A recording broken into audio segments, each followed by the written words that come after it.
बिस्मिल्लाहिर्रहमानिर्रहीम। Dear students, अस्सलाम वालेकुम। ऑब्जेक्ट ओरिएंटेड प्रोग्रामिंग में आज का जो टॉपिक है हमारा वो है history and advantages of object oriented programming. कहाँ से ये ओरिजिनेट हुई, सबसे पहले ये आइडियाज़ कहाँ से निकले, किसने ये आइडिया सबसे पहले प्रेजेंट किया, इसकी हम थोड़ी सी हिस्ट्री देखेंगे और फिर एडवांटेजेस देखेंगे ऑब्जेक्ट ओरिएंटेड प्रोग्रामिंग के। Many people believe that OOP is a product of 1980s and the work done by John Stotrup in moving the C language into the object oriented। चूँकि पहले जो C language थी उसको C++ में यूँ कह लें कि अपग्रेड किया गया था और लोग यही समझते हैं कि ये फर्स्ट एफर्ट थी ऑब्जेक्ट ओरिएंटेड प्रोग्रामिंग के हवाले से। ठीक है जी, but it is not the reality. इससे पहले भी ऑब्जेक्ट ओरिएंटेड के लिए एफर्ट्स होती रही हैं। ठीक है, जो कॉन्सेप्ट हमने प्रीवियस लेक्चर में देखा क्लासेस का, ऑब्जेक्ट्स का, क्लास हमने कहा है कि एब्स्ट्रैक्ट चीज़ होती है, लॉजिकल चीज़ होती है, और जो ऑब्जेक्ट है वो उसका फिजिकल एग्जिस्टेंस है। जैसे अभी अभी मैंने आपको डिस्कशन में बताया कि अगर कोई गवर्नमेंट अगर कोई कॉलोनी बना रही है रेजिडेंशियल, तो उसमें यू कैन से कि अगर 50 प्लॉट्स हैं 5 मरला के सारे या सेम डायमेंशंस के, तो उसका एक अगर नक्शा यूज़ किया गया हो और तमाम घर वैसे ही कंस्ट्रक्ट किए गए अकॉर्डिंग टू दैट आर्किटेक्चर, तो वो जो आर्किटेक्चर है वो क्लास है और जो सारे घर हैं वो क्या हैं, ऑब्जेक्ट। तो बहरहाल ये क्लासेस का, ऑब्जेक्ट्स का जो कॉन्सेप्ट था ये इससे पहले प्रेजेंट हो चुका था। प्रीवियस लेक्चर में हमने ये भी बात की थी कि क्लासेस के दो मेन मेंबर्स होते हैं। क्लासेस में दो मेन चीज़ें होती हैं, एक होता है डाटा, एक होते हैं उसके फंक्शंस या methods. Terminology invoking objects and oriented in the modern sense of object-oriented programming made its first appearance at MIT in the late 1950s and early 1960s। मतलब ये कि MIT एक इदारा था जहाँ पर 1950 की दहाई के आखिर में, मतलब कि यू कैन से कि 1958, 59 या 60s की दहाई के शुरू में, 60 में, 61, 62 में, यानी कि इन 2-4 सालों में ये टर्म्स यूज होना शुरू हो गई थी। व्हाट डज इट मीन कि ऑब्जेक्ट ओरिएंटेड प्रोग्रामिंग की बेसिस वो 1950 की दहाई से बनना शुरू हो गई थी। आपका बेटा क्वेश्चन अच्छा है कि अगर जैसे मैंने आपको बिल्डिंग की एग्जांपल दी थी कि अगर उसका एक नक्शा है तो वो क्लास की एग्जांपल है और जो बिल्डिंग है एक्चुअल वो ऑब्जेक्ट। अब आपका क्वेश्चन ये है कि जब वो हमारे पास क्लास की सूरत में था नक्शा और उसके बाद जब उसकी कंस्ट्रक्शन शुरू हुई, तो कंस्ट्रक्शन एक तो है कंप्लीशन तक तो वो ऑब्जेक्ट होगा, लेकिन स्टार्टिंग पे या ड्यूरिंग द कंस्ट्रक्शन वो क्या होगा, या फिर क्लास और ऑब्जेक्ट की दरमियानी हालत होगी, क्या होगा। तो बेटा बात ये है कि क्लास वही है जो नक्शा था एक पेपर पे या सॉफ्ट कॉपी में कंप्यूटर्स में, वही क्लास है। ठीक है, जब उसकी बुनियादें रखना शुरू की उस वक़्त से ऑब्जेक्ट बनना शुरू हो गया, क्रिएशन उसकी शुरू हो गई। ठीक है, अब इसी को, अब जाहिर बात है उस पर चाहे 6 माह लगें चाहे 6 साल लगें किसी चीज़ की कंस्ट्रक्शन पे, वो उसका कंस्ट्रक्शन फेज़ है और कंस्ट्रक्शन ऑफ ऑब्जेक्ट वो कहलाएगा। अब अगर कंप्यूटर साइंस में आए, प्रोग्रामिंग में आए, तो जो क्लास होती है ना, वो हमारे पास एक एब्स्ट्रैक्ट है, वो सिर्फ हमें गाइडलाइंस प्रोवाइड करता है कि जी इसमें ये डाटा आएगा, इसमें इसको एक स्पेसिफिक हम डाटा स्ट्रक्चर भी कहते हैं। आई डोंट नो कि आपने डाटा स्ट्रक्चर का कोर्स ले लिया है कि नहीं। तो डाटा स्ट्रक्चर में क्या होता है, उसके फंक्शंस होते हैं और साथ उसको वो किस टाइप का डाटा सेव कर सकता है, इस तरह की चीज़ें। तो क्लास में भी वो डाटा और फंक्शंस।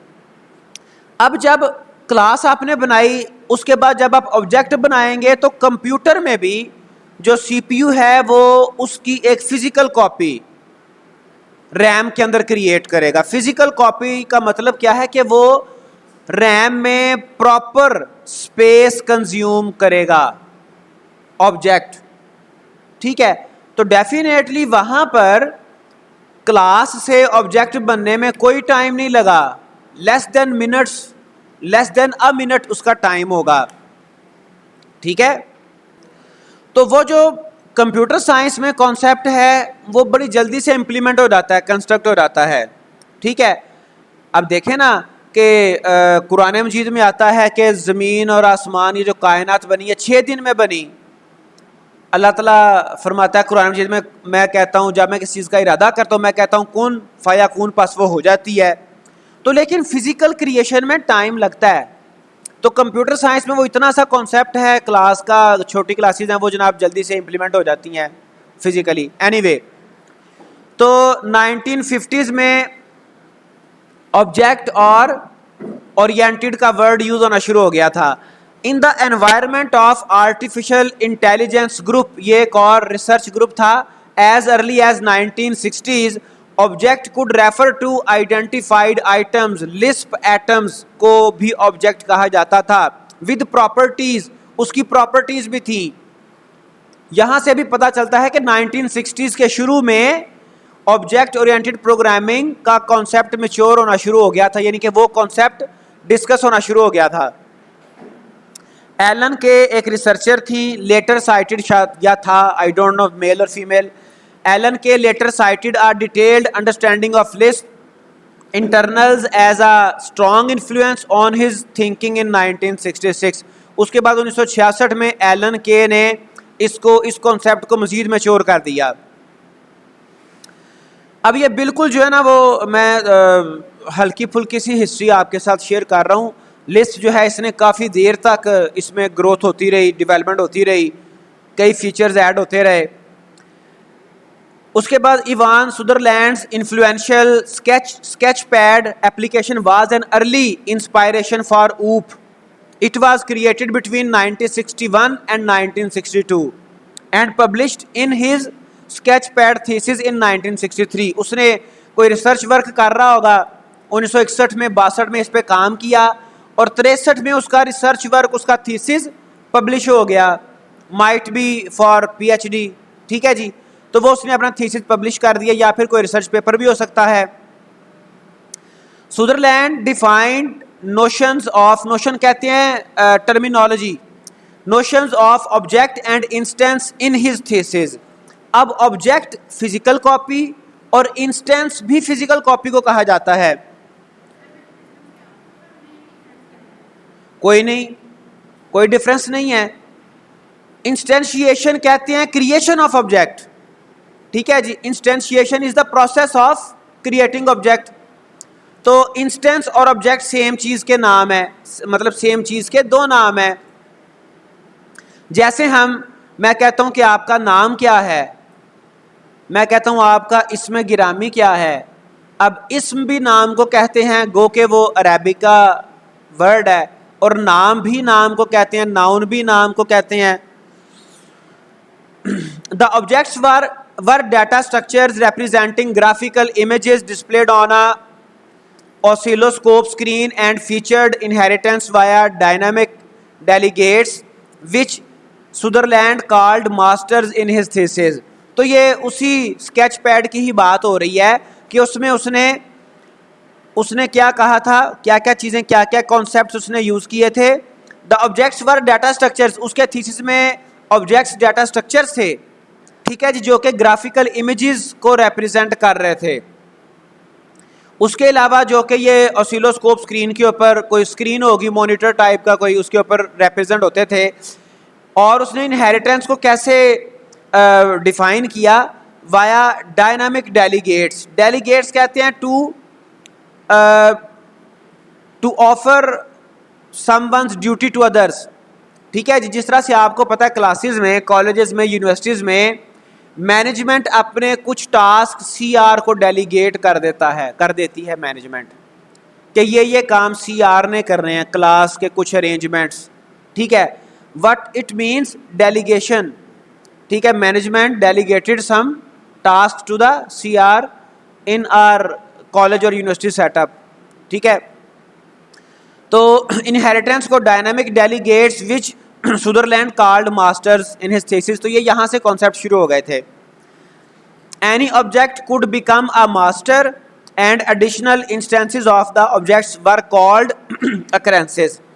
Additional instances, वही बात आ गई इंस्टेंस वाली, एक ऑब्जेक्ट उसका मास्टर कहलाएगा और उसकी अगर एडिशनल कॉपीज बन रही हैं तो उसको अकरेंस कहते हैं, उसमें वो स्केच पैड में। लेकिन मैं आपको ऊप की बात कर रहा हूँ कि यहाँ पे नॉर्मली इंस्टेंस और ऑब्जेक्ट एक ही मीनिंग में लिए जाते हैं, ठीक है जी। इन 1962 क्रिस्टन नेगार्ड इनिशिएटेड अ प्रोजेक्ट, ओल जॉन डाल ज्वाइंड द प्रोजेक्ट लेटर। ये उसका कोलीग था, उसका को वर्कर था जिसने बाद में ज्वाइन किया था प्रोजेक्ट को, लेकिन क्रिस्टन नेगार्ड एक उसका मेन पायनियर था। फॉर सिमुलेशन लैंग्वेज सिमुला, इसने एक सिमुलेशन लैंग्वेज इन्वेंट की थी, उसके ऊपर काम कर रहा था सिमुला के नाम से। At the Norwegian computing centre, कोई इनका रिसर्च सेंटर था, based on his previous use of the Monte Carlo simulation and his work to conceptualise real world system.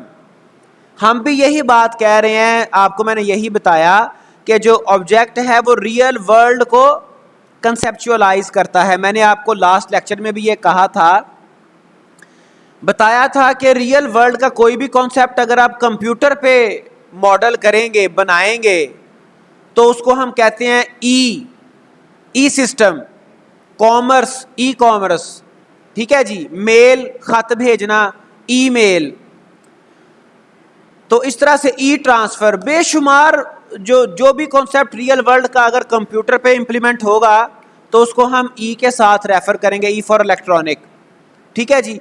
तो कंसेप्चुअलाइज रियल वर्ल्ड सिस्टम।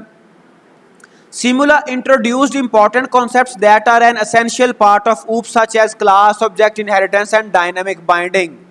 तो सिमुला में ये कॉन्सेप्ट्स भी clear किए गए, ये कॉन्सेप्ट्स टर्मिनोलॉजीज यूज की गई जो कि ऊप के अंदर बेसिक रोल प्ले करते हैं।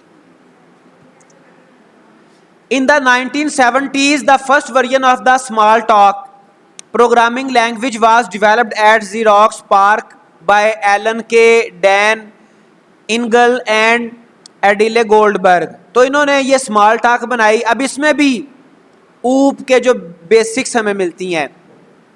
इन द 1970s, उसी दौर में ही, यानी कि 70s से मुराद ये होता है कि 1971 से लेकर 1979 तक, मतलब उसमें से कोई साल होगा, एग्जैक्ट ईयर की यहाँ पे मेंशन नहीं किए गए।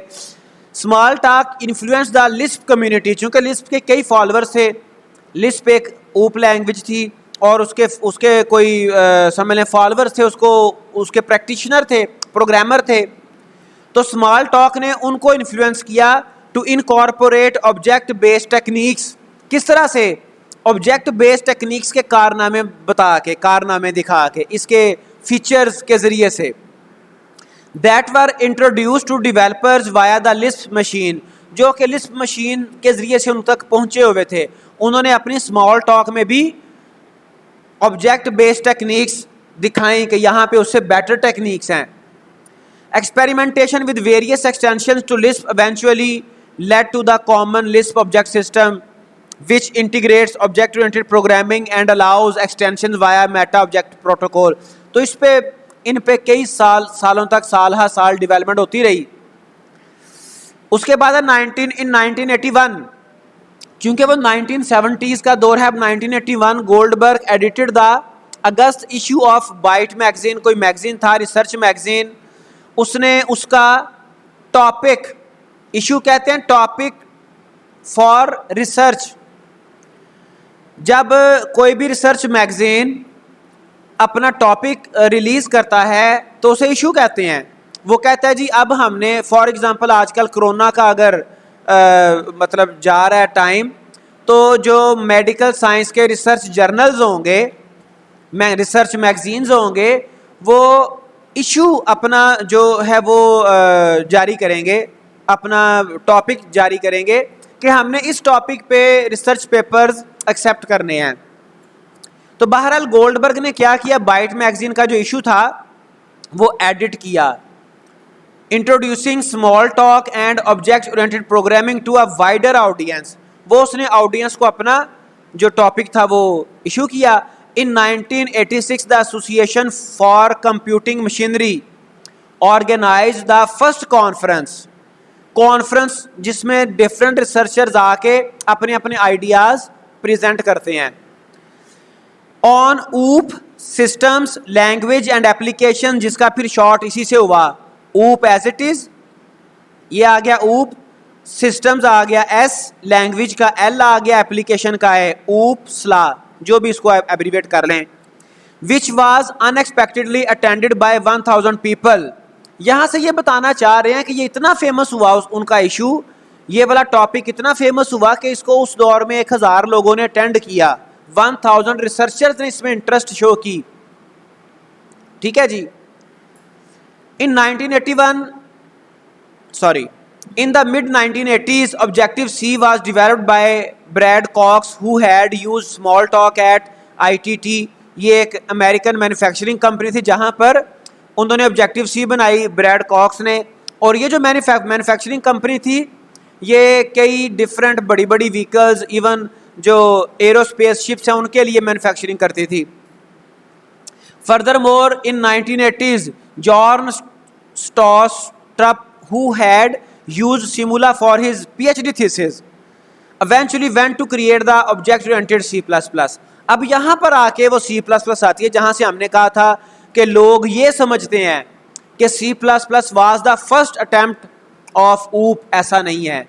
तो फिर 1980s के मिड में जाके जॉर्न स्टॉस्ट्रप ने C++ के लिए अपनी वो बेसिक उसने वर्क किया, उसने सिमुला को यूज किया था पीएचडी थीसिस के लिए, और फिर उसके बाद उसने C++ के ऊपर काम किया था। ठीक है जी। In the early and mid 90s OOP developed as the dominant programming paradigm.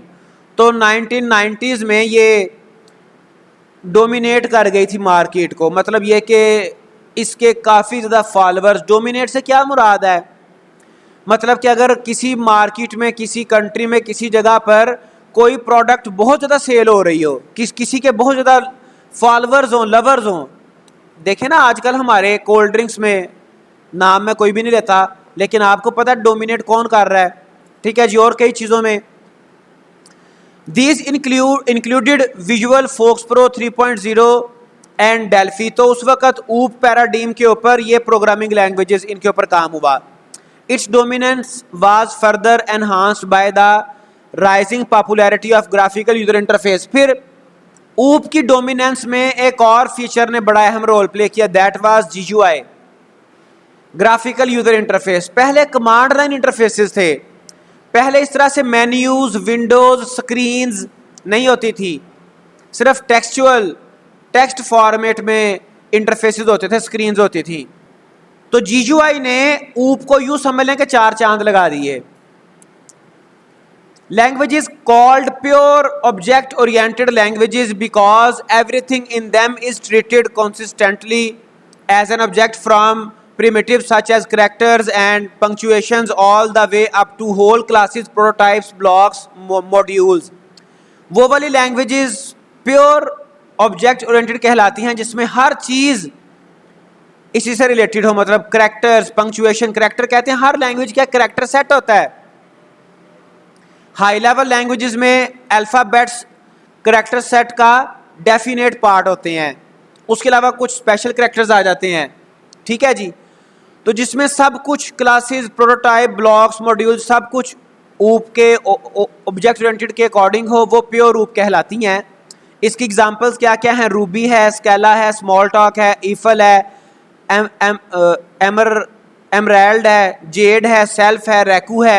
ये प्योर ऑब्जेक्ट ओरिएंटेड थी।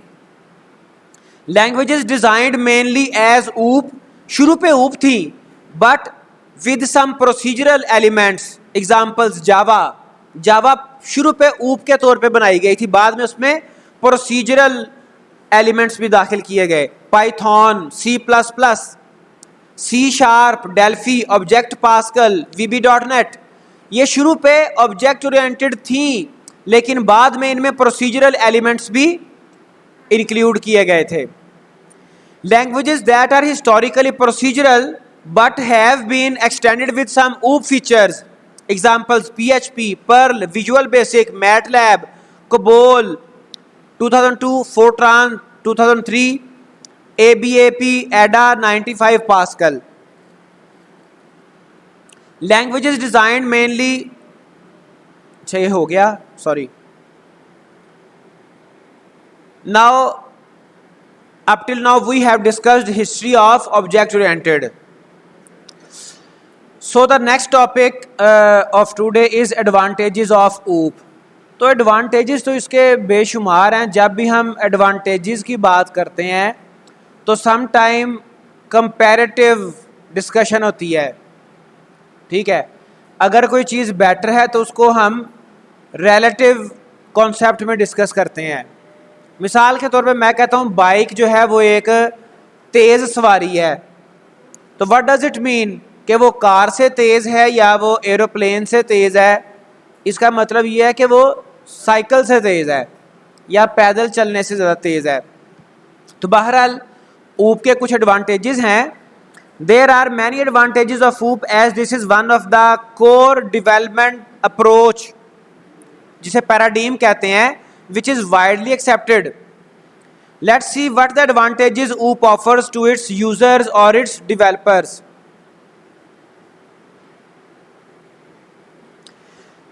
First one is reusability.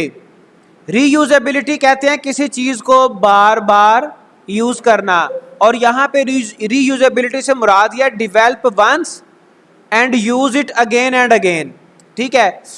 It means reusing some facilities rather than building them again and again. This is done with the use of a class.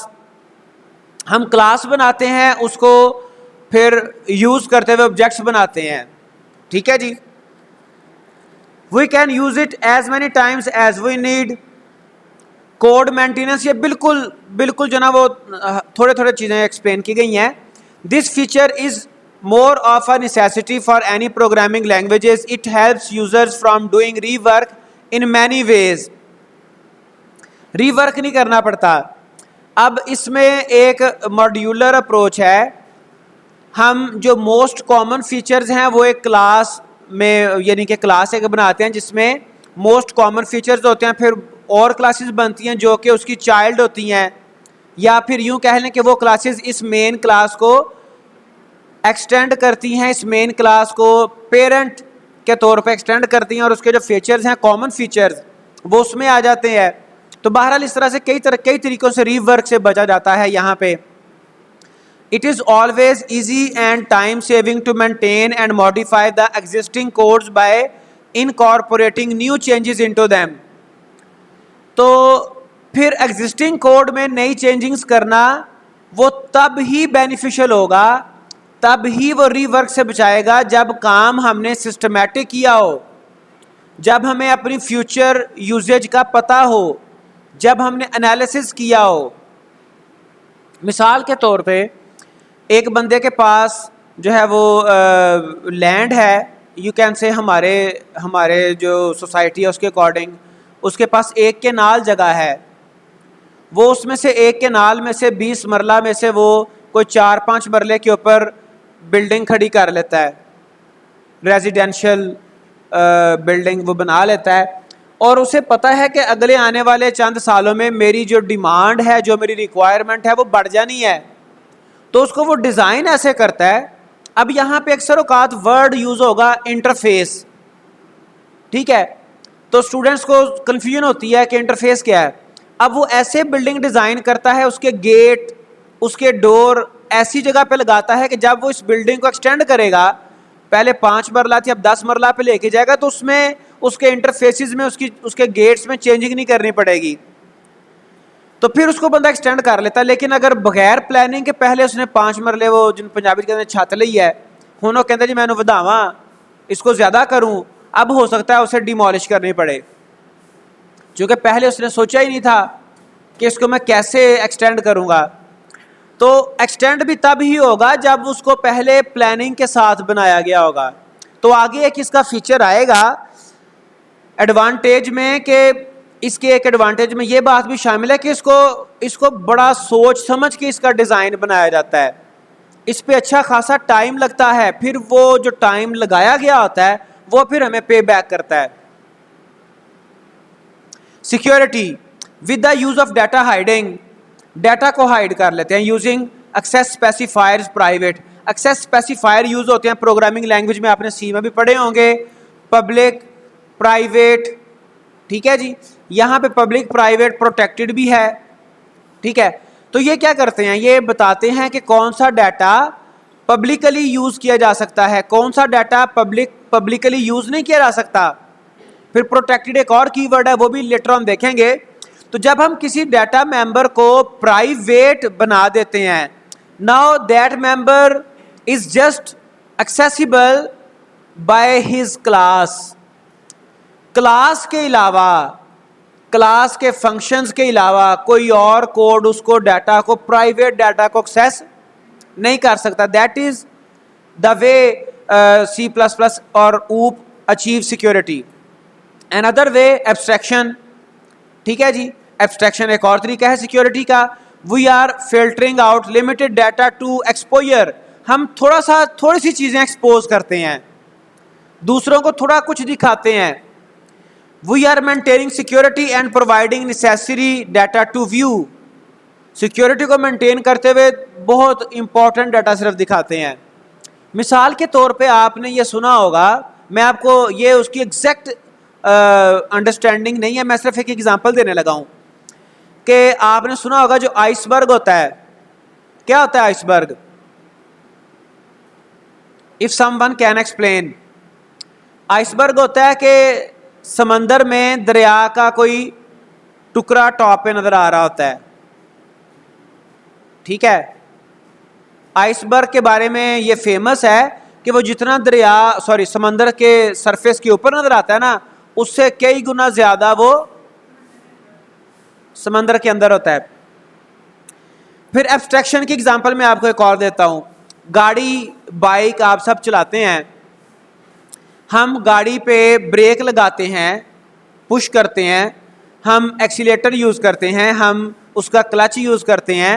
तो उसके पीछे क्या science चल रही है, उसके पीछे वो सारा क्या प्रोसीजर है, कौन कौन से चीज़ें, मैकेनिकल चीज़ें वर्क कर रही हैं, ये हमें नहीं पता। ये किसको पता? ये मैकेनिक को पता है। जब कभी गाड़ी का काम करवाना होता है, वो ओपन होती है, फिर हम कहते हैं अच्छा इसके पीछे इतना कुछ था। सानू तो सिर्फ यही पता है कि है पैडल प्रेस करना है तो ब्रेक लग जानी है, या ये पैडल प्रेस करना है तो ये जनाब उसका एक्सीलेटर होगा। इसी तरह से बाइक को भी आप देख लें, ठीक है। ह्यूमन बॉडी की एग्जांपल ले लें, देखें ना, ये आइज़ हैं, हमें आउटर साइड से सिर्फ ये आइज़ नज़र आ रही हैं। हम खाना खाते हैं, हम कहते हैं जी स्टमक है, लेकिन आप कभी देखें ह्यूमन सिस्टम्स को, तो ह्यूमन बॉडी में बेशुमार सिस्टम्स ऐसे हैं कि उनमें से अगर एक सिस्टम भी स्टॉप हो जाए तो बंदा स्टॉप हो जाता है। रेस्पिरेटरी सिस्टम है, डाइजेस्टिव सिस्टम है, सर्कुलेटरी सिस्टम है, नर्वस सिस्टम है, बेशुमार सिस्टम्स हैं। तो वो सारे क्या है, उसमें एब्स्ट्रैक्शन है। अल्लाह ताला ने सारी सिस्टम्स को इनसाइड द बॉडी हाइड कर दिया हुआ है। बाहर सिर्फ एक स्किन नज़र आ रही है और वो बॉडी पार्ट्स नज़र आ रहे हैं जो कि फंक्शनल, आंखों से देखना वो नज़र आ रहा है, उसके पीछे क्या साइंस है वो हिडन है। माउथ नज़र आ रहा है जिससे हमने खाना खाना है, लेकिन वो खाना खा के प्रोसेस जो होता है, स्टमक है, सारा सिस्टम वो हिडन है। जो ब्लड बनता है वो हिडन है। It is the actual concept of abstraction. You just expose that part of the code which is necessary. Again देखें, abstraction mechanism, we are filtering out limited data to the exposure. हम limited data expose करते हैं, which means we are maintaining security and providing necessary data to view. ठीक है जी। अब जो जितना sensitive है उसकी अल्लाह ताला ने उतनी सिक्योरिटी रखी हुई है। अब जो हमारा नर्वस सिस्टम है, जो हमारा ब्रेन है, the most sensitive part in our body, उसको अल्लाह ताला ने देखें किस तरह से एक वो स्कल के अंदर, एक वो हड्डी के अंदर उसने अल्लाह ताला ने रखा हुआ है। Data abstraction refers to providing only essential information to the outside world and hiding their background details. Design benefits which I was talking a couple of slides ago. Object oriented programs forces the designer to have a long and extensive design phase. Design phase इसका अच्छा खासा brainstorming उस पर करनी पड़ती है, सोच विचार करनी पड़ती है। लास्ट टाइम मैंने आपको क्लास में एक छोटी सी असाइनमेंट दी थी, ठीक है, और वो चूंकि आपका तो अभी पहला पहला लेक्चर है, अभी आप उस तरह से सोचना शुरू नहीं हुए, उस तरह से काम करना शुरू नहीं हुए, तो आपकी अटेम्प्ट थी, एप्रिसिएशन उस पर बनती है, अप्रिशिएट किया गया आपको, लेकिन वो एक्चुअली किसी ने सही से इम्प्लीमेंट नहीं की, बनाई नहीं।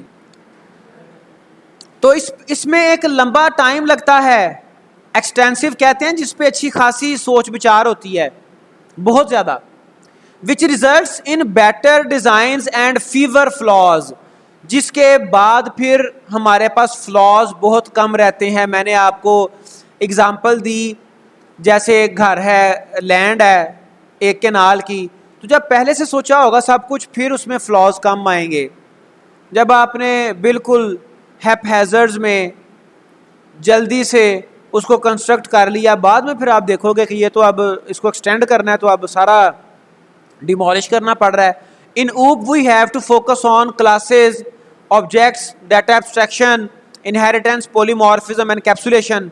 These are the pillars of object oriented programming. इस पे हम इंशाल्लाह आज थोड़ी सी बात करेंगे, फिर डिटेल में अगले लेक्चर में, ठीक है। बेटर प्रोडक्टिविटी, प्रोडक्टिविटी कहते हैं बेनिफिट्स को, with the above mentioned facts जो हमने प्रीवियस स्लाइड्स में डिस्कस किए हैं, ऑफ यूजिंग द ऊप definitely enhances it's users overall productivity. तो इन बेनिफिट्स के साथ प्रोडक्टिविटी बढ़ जाती है। An OOP programmer can add up new software objects to make completely new programs. नए नए सॉफ्टवेयर मॉड्यूल्स या ऑब्जेक्ट्स वो ऐड होते रहते हैं, लाइब्रेरीज बनती रहती हैं, ठीक है जी, और उनको फिर हम लेटर अपने सॉफ्टवेयर्स में यूज़ करते रहते हैं। क्योंकि उसने पहले प्रीवियस स्टेप में बताया कि इसको वेल थॉट प्रोसेस है जिसके जरिए से डिज़ाइन किया जाता है और बाद में वो बेनिफिट देता है। रीयूजेबिलिटी इसका एक बेनिफिट है। आप पहले बड़ा सोच समझ के कोई सॉफ्टवेयर मॉड्यूल, कोई कंपोनेंट डिज़ाइन करते हैं, बनाते हैं, डेवलप करते हैं, फिर उसको लेटर ऑन आप यूज़ भी करते हैं, ठीक है। वो मॉड्यूल बेशुमार, मैं आपको सिंपल सी एग्जांपल देता हूँ। लॉगिन सिस्टम आपके अक्सर सॉफ्टवेयर्स में यूज़ होता है, उसको एक दफ़ा बड़ा सोच समझ के आपने बनाया, डिज़ाइन किया, उसके बाद आपने जितनी भी एप्लीकेशन सॉफ्टवेयर्स बनाई उसमें आप उसको रीयूज़ कर रहे हैं, ठीक है। तो इस तरह से हम नए नए प्रोग्राम्स, मैच्योर प्रोग्राम्स बनाते रहते हैं।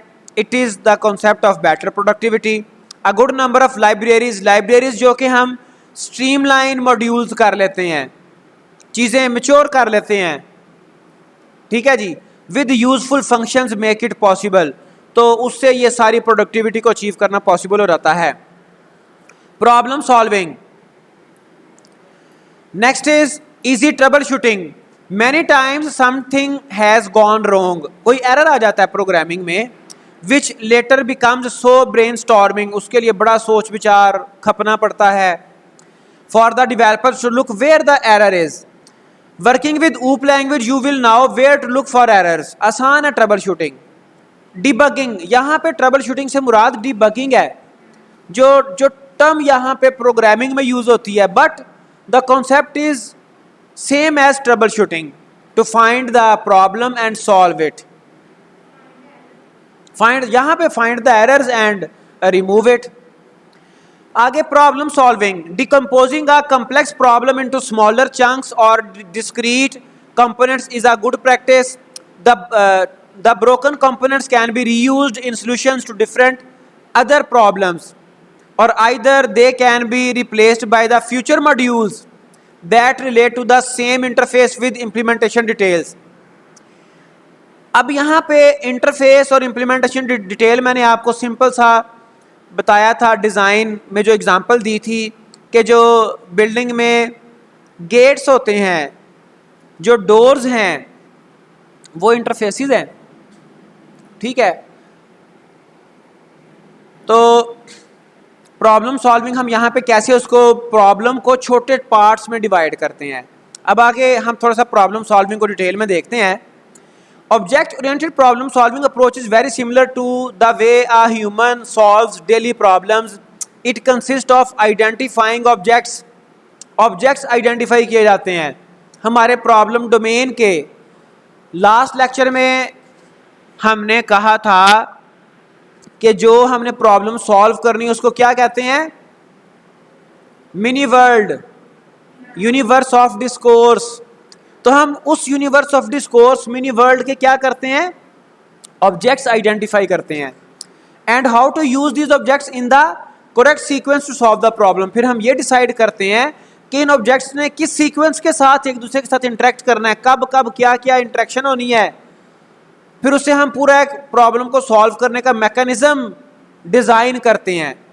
वो जो हमने प्रीवियस पढ़ा कि इसका जो डिजाइन प्रोसेस है वो लॉन्ग है और एक्सटेंसिव है।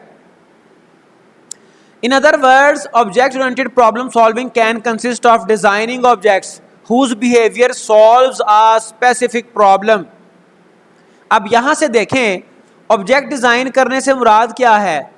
अब यहां पे वर्ड ऑब्जेक्ट यूज हुआ है, लेकिन इससे मुराद सबसे पहले हम क्लासेस बनाएंगे। क्या बनाएंगे? क्लासेस। अब क्लासेस में क्या क्या होता है? दो चीजें, डेटा और फंक्शंस। ठीक है जी। अब ये हमने वेल थॉट प्रोसेस है, ये सोच समझ के ये बनाना है। क्लासेस आइडेंटिफाई करनी है, उनका डाटा, उनके फंक्शंस सोच समझ के, जो कि फिर हमारे प्रॉब्लम सॉल्व करेंगे रियल वर्ल्ड में, जो हमारी मिनी वर्ल्ड का प्रॉब्लम है। A message to an object causes it to perform its operations and solve its part of the problem. फिर हम किसी ऑब्जेक्ट का कोई फंक्शन कॉल करते हैं, ऑपरेशन कॉल करते हैं। ठीक है जी। वो ऑपरेशन, उसमें सम टाइम फंक्शन में कोई ना कोई डाटा पास किया जाता है। ठीक है। सिंपल सी एग्जांपल, फॉर एग्जांपल हम डाटा पास करते हैं, एक फंक्शन कॉल करते हैं ऐड, उसमें हम डाटा दे देते हैं 2,3। ठीक है जी। जब इसको हमने कॉल किया तो इसकी फर्दर इम्प्लीमेंटेशन होगी। मैं बिल्कुल सादा सा आपको बता रहा हूँ। तो वहाँ पे क्या होगा, वो ये रिटर्न कर रहा होगा, वो वाला ऐड फंक्शन रिटर्न क्या कर रहा होगा, 2 को 3 के साथ प्लस करके रिटर्न कर रहा होगा। ठीक है।